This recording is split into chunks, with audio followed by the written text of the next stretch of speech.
بسم الله الرحمن الرحيم. اللهم صل على محمد وعلى آل محمد وبارك وسلم. Board of Andhra Pradesh intermediate second year यानी इंटरमीडिएट सेकेंड ईयर के वो स्टूडेंट जिसकी सेकेंड लैंग्वेज उर्दू है और जो आंध्र प्रदेश के हैं, उनके आसानी के लिए ये वीडियोस तैयार किए गए हैं ताकि वो फाइनल एग्जाम में, बल्कि हर एग्जाम की तैयारी के लिए ये वीडियो उनको काम आएंगे और वो फाइनल एग्जाम के लिए खास तौर पर 100 मार्क्स आसानी से हासिल कर सके। उसके लिए ये वीडियो तैयार किए गए। हम ये बिट और खास तौर पे ये सारे वीडियोस बिट वाइज है।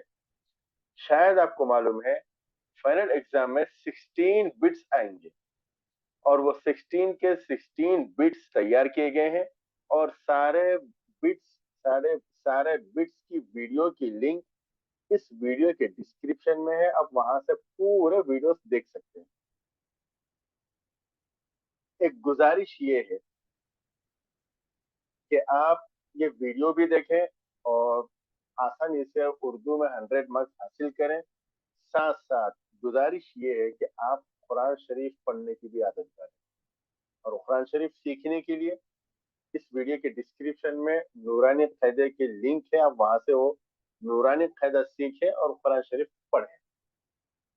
तो चलिए शुरू करते हैं हम। Board of Andhra Pradesh intermediate second year Urdu second language. Bit number 1 यहाँ पे लिखा हुआ है, देखिए बिट नंबर 1। और ये कितने मार्क्स की है? 6 मार्क्स की बिट है। खत कशीदा अल्फाज के माने लिखते हुए किसी दो अशार की तशरीह करें। किसी दो अशार की तशरीह करना है। और एक बात बता दो, इस वीडियो के डिस्क्रिप्शन में इंशाल्लाह मॉडल पेपर की भी लिंक मौजूद रहेगी। मॉडल पेपर भी आप जरूर देखें। ये फर्स्ट गजल से है, देखिए। असर उसको जरा नहीं होता, रंज राहत फजा नहीं होता।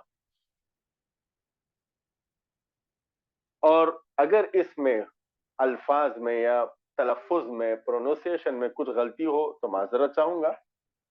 और कोई लफ्ज लिखने में गलत आ जाए तो आप उसको दुरुस्त कर लें, आप अपने बुक में उसको देख लें। तो ये था गजल नंबर 1 का एक शेर। और ये पूरे आंसर के साथ है, देखिए आंसर है। ये शेर मोमिन की गजल से लिया गया है। ये गजल का मतला है। तशरी गजल के मतले में मोमिन अपने इश्क के जज्बे को वाज़े करते हैं कि वो अपने महबूब हकीकी यानी खुदा को दिलो जान से चाहते हैं। वो अपने महबूब की नजर इल्तिफात चाहते हैं। नजर इल्तिफात अपनी तरफ देखना, कि खुदा उनकी तरफ देखे, उनकी मुश्किलात दूर करे। लेकिन दुआएं मांगने और महबूब की नजर करम चाहने के बावजूद खुदा इस आशिक बंदे की तरफ नहीं देखता। इसलिए इस आशिक बंदे की मुश्किलात में कमी वाक़ नहीं होती और उसकी राहतों में इजाफा नहीं होता। अपनी इस कैफियत को शायर मोमिन ने गजल के मतले में पेश किया है। इंसान जिंदगी में भी कुछ हासिल करना चाहता है, किसी की मदद, किसी की दोस्ती, किसी का साथ हासिल करना चाहता है। लेकिन जब उसकी पसंद उसे हासिल ना हो तो उसके गम में इजाफा हो जाता है। इंसान को अगर चाहत की चीज मिल जाए, उसकी राहतें बढ़ जाती है। राहतें, सुकून। लेकिन दुनिया का ये उसूल है कि यहाँ अपनी मर्जी की हर चीज नहीं मिलती। इसलिए इंसान की बेचैनी बरकरार रहती है। ये था फर्स्ट शेर का एक्सप्लेनेशन और तशरीह। उसके बाद दूसरा शेर है, देखिए। तुम मेरे पास हो तो गोया जब कोई दूसरा नहीं होता। हवाला, ये शेर मोमिन की गजल से लिया गया है। तशरीह, ये शेर मोमिन का मकबूल तरीन शेर है, जिसके बारे में गालिब जैसे नामवर शायर ने उनसे कहा था कि मोमिन اگر یہ شعر ان کے نام کر دیں تو وہ اپنا سارا شعری دیوان ان کے نام کر دیں گے. شعری دیوان بک سمجھیے اس معنی میں، شعر و شاعری کی ان کی جتنی بھی بکس ہیں.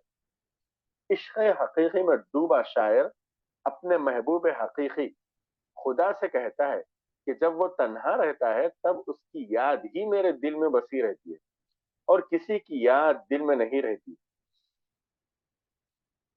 انسان جب مشکلات اور پریشانیوں میں گھرا رہے تو اپنی پریشانیوں کو دور کرنے کے لیے دنیاوی سہولتوں کی طرف متوجہ ہوتا ہے کہ کس کی مدد سے اس کی پریشانی دور ہو. لیکن سب دنیاوی سہارے ہاتھ چھوڑ جائیں تب خدا کی یاد ہی انسان کے دل میں بسی رہتی ہے اور خدا کے سچے عاشق بندے ہر حال میں اپنے خدا کی یاد دل میں بسائے رکھتے ہیں اور دنیاوی اسباب سے اپنے دل و دماغ کو دور رکھتے ہیں. محبوب بھی دیکھنا چاہتا ہے محبوب بھی دیکھنا چاہتا ہے کہ اس کا عاشق بندہ صرف اس کی طرف ہی متوجہ ہوتا ہے یا دوسروں سے بھی مدد طلبگار رہتا ہے.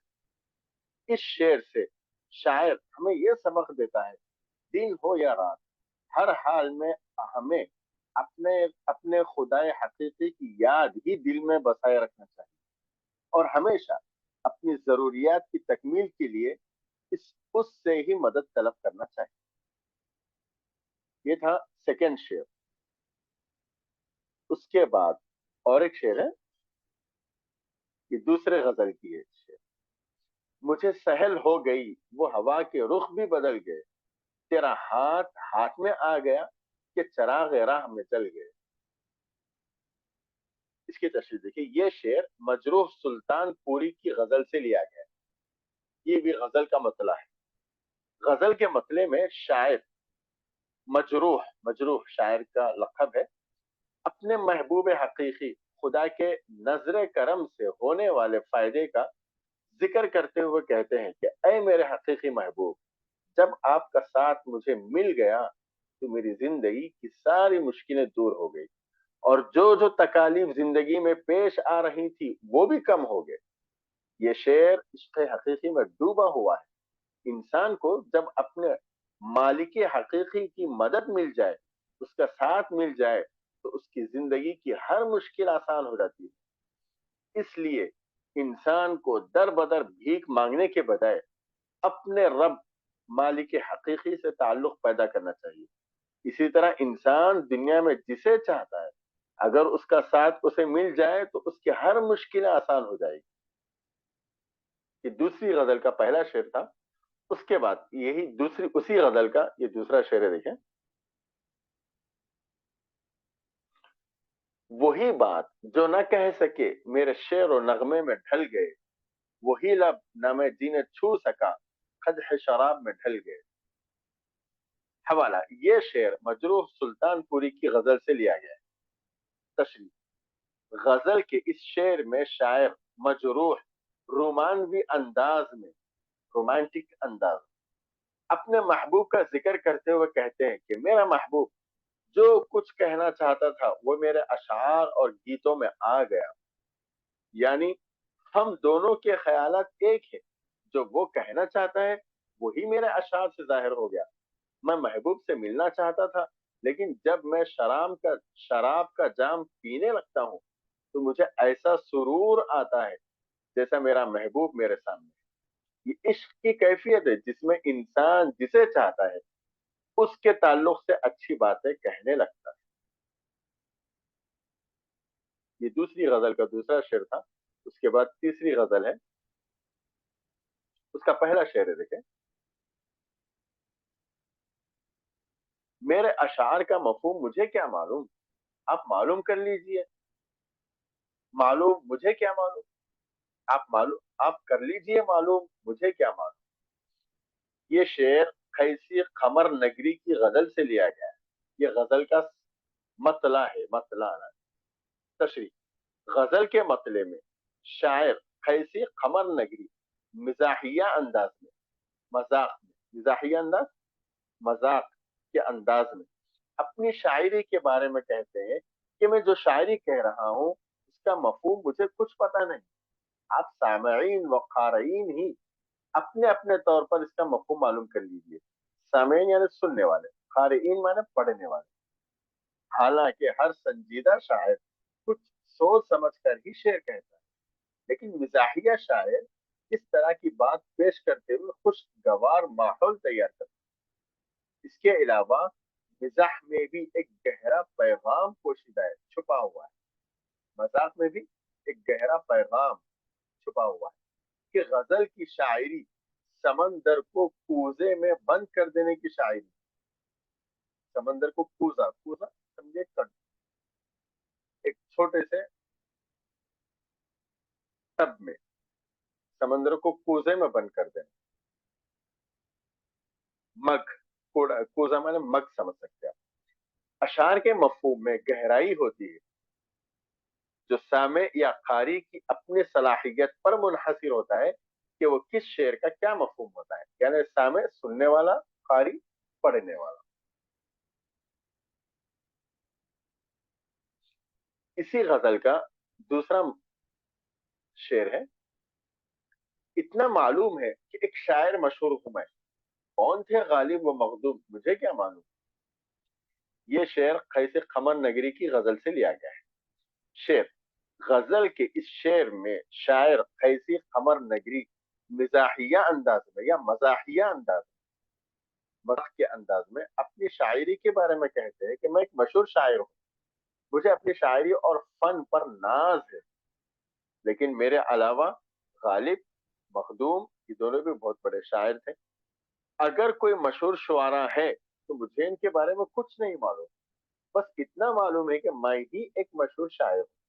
अपनी शायरी के बारे में ये दावा करते हुए कमर कैसी नगरी ने मीर गालिब की तरह अपनी शोहरत का भी इजहार किया।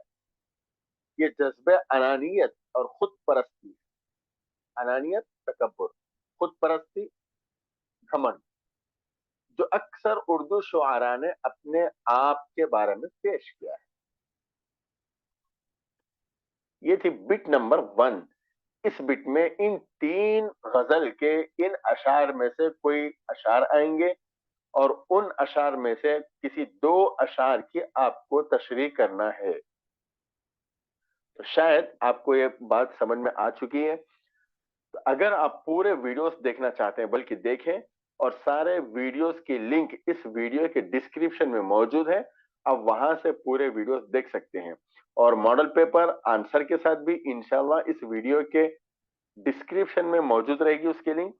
आप वो वीडियोस भी जरूर देखें और दुआओं में याद रखें।